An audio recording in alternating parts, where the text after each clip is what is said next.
Hello दोस्तों, welcome to Umar info corner.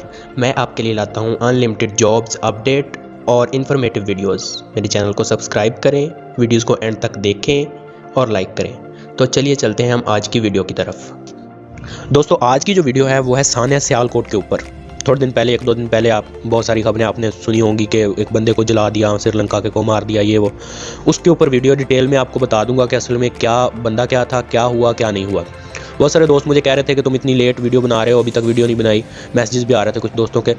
तो जब तक मुझे ऑथेंटिक बात नहीं ना पता चल जाती, अंदर की बात नहीं पता चल जाती कि असल में हुआ क्या था, तब तक मैं वीडियो नहीं बनाता, क्योंकि झूठे व्यूज़ ना मुझसे लिए जाते हैं और ना मैंने लेने हैं। सच्चाई वाली बात करता हूँ। और बाकी हम चलते हैं आज की वीडियो की तरफ। तो इसमें सबसे पहले मैं आपको बता दूं कि राजको इंडस्ट्रीज़ एक फैक्ट्री है। सियालकोट से थोड़ा आगे जाए ना, वजीराबाद एक आता है शहर, उसके करीब है राजको इंडस्ट्रीज़। ये फैक्ट्री क्या करती है? ये खेलों का सामान बनाती है, ग्लव्स बनाती है, दस्ताने जिसको हम कहते हैं, बैट्स बनाती है, बॉल, फुटबॉल, ये वो, तो वो बनाती है। वहाँ पर एक मैनेजर है श्रीलंका का, उन्होंने रखा हुआ था मालिकों ने, उसका नाम था प्रियंथा कुमार। वो वहाँ से 1 साल से काम कर रहा था। तो उसको कुछ फैक्ट्री के जो मुलाजमीन थे ना, एक हजूम था मुलाजमीन का, उन्होंने उसको जला के मार दिया। अब मारा क्यों? सबसे पहले मैं आपको 1-2 बातें जो शुरू में बताने लगा हूँ वो आपने ज़हन में रखनी। सबसे पहले कि वो एक बहुत सख्त आदमी था, स्ट्रिक्ट था, काम के मामले में बिल्कुल कंप्रोमाइज़ नहीं करता था। लोगों से, जो वहाँ काम करते थे वर्कर्स, उनसे काम लेना जानता था, उनको कैसे सीधा करके रखना है, बगैर जो लोग काम की तनख्वाह लेते थे उनसे कैसे काम लेना है वो जानता था। वर्कर्स का इसलिए वो नापसंदीदा था क्योंकि वो पूरा वक्त काम लेता था और उनको बिल्कुल भी जो फ्री था काम के वक्त वो रहने नहीं देता था।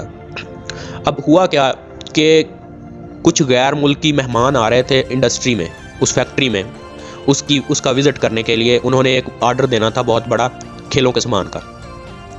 तो इस मैनेजर ने, जो श्रीलंका का प्रियंथा कुमार था, इसने ना जहाँ पर वर्कर्स काम कर रहे थे वहाँ का विज़िट किया तो देखा वहाँ पर ना गंदगी बहुत है। तो सुपरवाइज़र, जो वर्कर्स वहाँ पर काम कर रहे होते हैं ना, उनके ऊपर एक सुपरवाइज़र होता है, सुपरवाइज़र से ऊपर मैनेजर होता है। तो वो सुपरवाइज़र को इसने ना डांट दिया, उसकी सरजनश कर दी कि ये इतनी गंदगी फैली हुई है, ये तुमने सफाई क्यों नहीं करवाई? प्रियंथा कुमार वो फिर आया और सफाई फिर नहीं हुई थी। उसने फिर उसकी बेइज्जती कर दी कि अभी तक तुमने सफाई नहीं करवाई। क्योंकि गैर मुल्की विज़िट था, इसलिए दीवारों पे ना पेंट भी करवाना था। तो इसने ना दीवारों पर ना बहुत सारे पोस्टर्स लगे हुए थे, कुछ सियासी पोस्टर थे, कुछ मजहबी थे, कुछ तहरीक लब्बैक के थे, कुछ किस तरह के थे।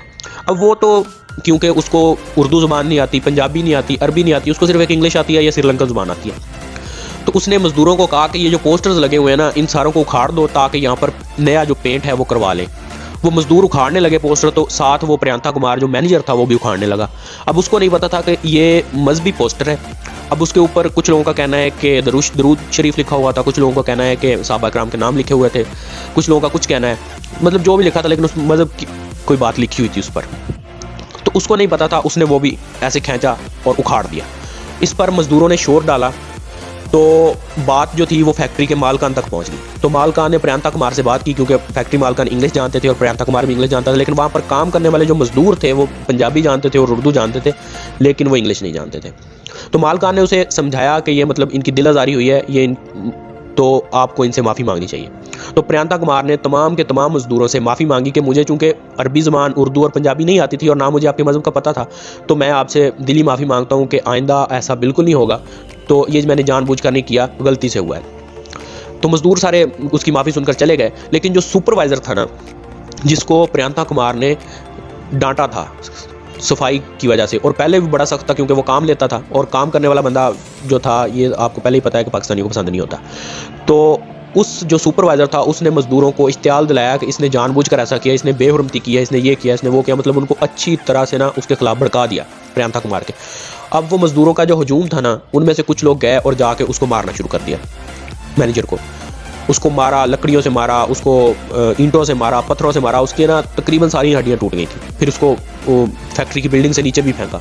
उसके बाद उसको घसीट के बाहर लाया और उसको आग लगा दी। अब जब वहाँ पर ये ऐसा हुआ तो पुलिस को कॉल की। जो मकामी SHO था ना, वो वहाँ वक्त ही पहुँचा और उसने देखा कि हजूम जो है वो मुश्तिल है और हालात बस से बाहर हैं।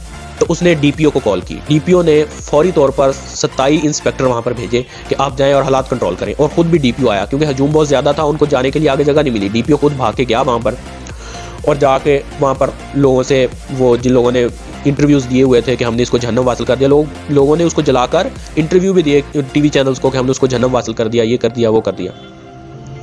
तो वो लोग जो थे वो काबू से बाहर थे।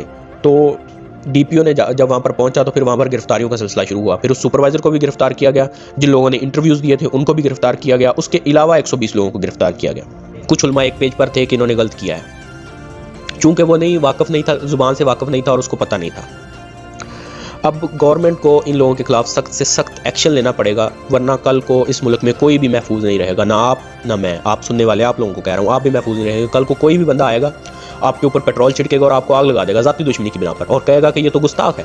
और लोग जो आसपास के होंगे, जो पुलिस होगी, वो खड़ी सिर्फ देखेगी, तमाशा देखेगी, और लोग सेल्फियाँ बनाएंगे और इंटरव्यूज़ देंगे कि ये वाकई गुस्ताख था। TLP ने जो तहरीक लब्बैक या रसूलुल्लाह साद रिजवी साहब उनके जो चेयरमैन है, उन्होंने भी स्टेटमेंट दिया कि हमारा इनसे कोई ताल्लुक नहीं है। उन्होंने उस मैनेजर को जलाने के बाद वहाँ पर नारे लगवाए, लब्बैक या रसूलुल्लाह के, को खुदा का खौफ करो यार। तो साद रिजवी साहब ने कहा कि हमारा इस टोले से कोई लेना देना नहीं है, आप इनको सख्त से सख्त सजा दें।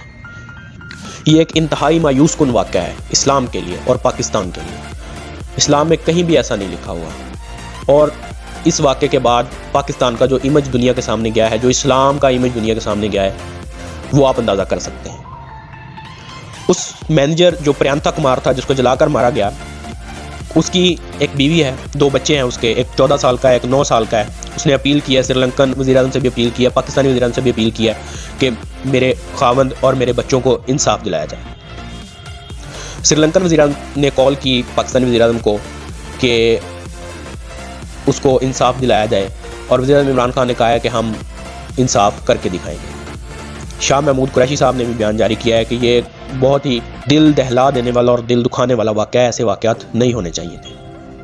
ताहिर अशरीफ साहब जो उलमा की कौंसिल है, उनके जो चेयरमैन हैं, उन्होंने कहा है कि ये वाक़या इंतहाई गैर इस्लामी, गैर आइनी और गैर इंसानी। ये थे जी उस सियालकोट के हक़ाइक़ और वाक़यात, क्या क्या हुआ क्या क्या नहीं हुआ, तो ये मैंने आपके सामने रख दिए हैं। बाकी इंशाल्लाह मिलते हैं अगली वीडियो में। अल्लाह निगहबान।